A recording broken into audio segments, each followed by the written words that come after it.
Japan has a fascinating and diverse culture steeped in the deepest traditions dating back thousands of years. It's also a country that's always pushing the boundaries forward in terms of trends, fashion, and technology. This is what makes Japanese culture so rich and unique. One of the most unique aspects of the Japanese is their love for automobiles.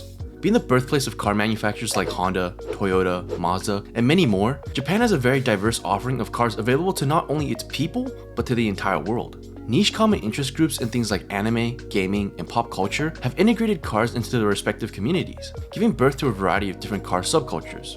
So let's take a look at some of the most interesting hidden Japanese car cultures that this country has founded over the years. The name Daijivon is based on the Japanese pronunciation of Dodge van, because that's exactly what this subculture revolves around. Originating from motorcycle racing gangs needing something to transport their bikes to and from the track, short wheelbase Dodge vans were their go-to because they were cheap and easy to find.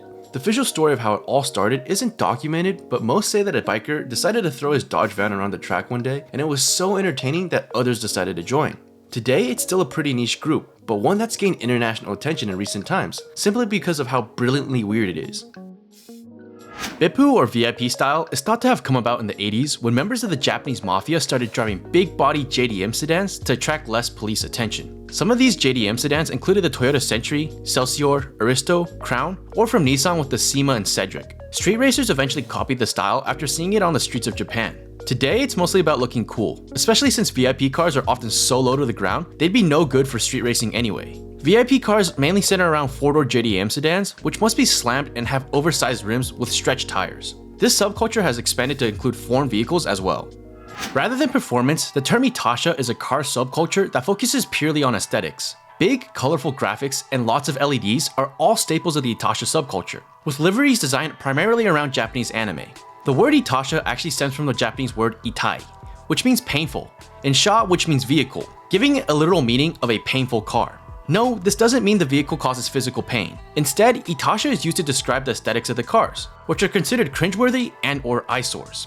With the global rise in popularity of anime, the Itasha style has become a more common sight around the world. You can now find the culture on race cars, taxis, motorcycles, and other modes of transportation. In fact, it's so popular that there are large-scale Itasha exhibitions that collaborate with anime voice actors and professional cosplayers to help promote the events.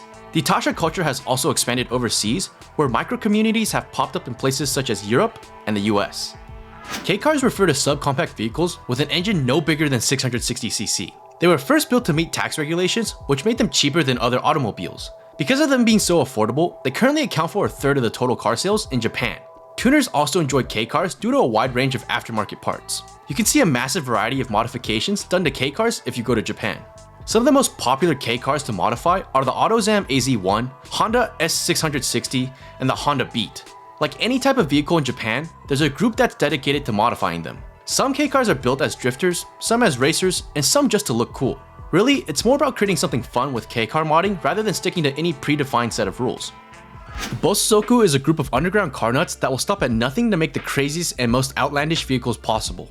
The discipline is all about building cars to shock and outrage, which has resulted in some of the craziest builds in Japan, if not the whole world.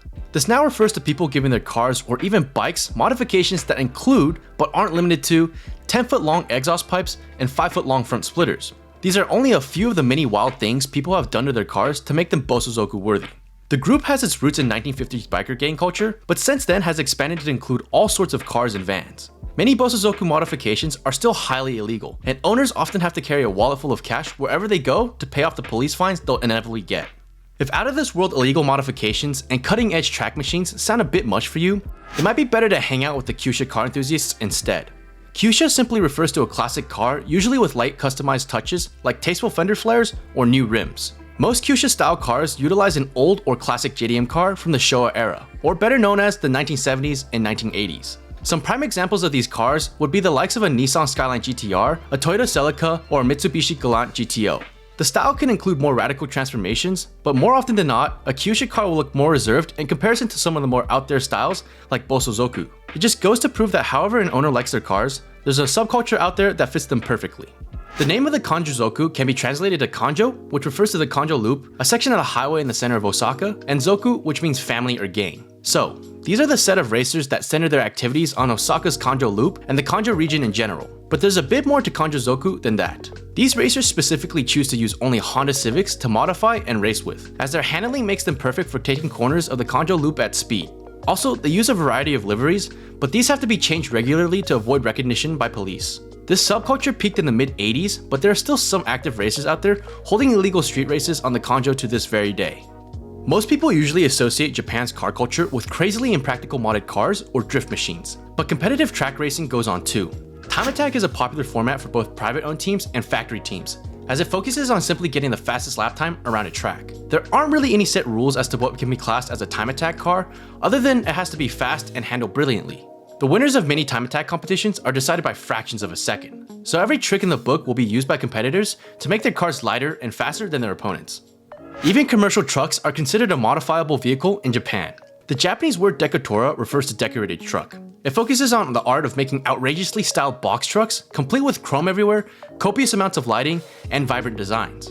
Its origins began in 1975 when the Japanese film company Toei released a series of films named Toraku Yaro, aka Truck Guys. These films were about a group of truckers who traveled around Japan in their flashy and decorated trucks. These movies were very popular amongst the old and young, which led to the creation of the car culture of Decotura. Like many other car cultures in Japan, Decotura trucks are more about personal taste and aesthetics instead of practicality. Still, it'd be infinitely more fun seeing one of these on the highway rather than your typical white box truck. Did you guys enjoy this video? If so, please follow our TikTok and Instagram at Motormount Media. Also, remember to leave a like, comment, and subscribe. Ciao.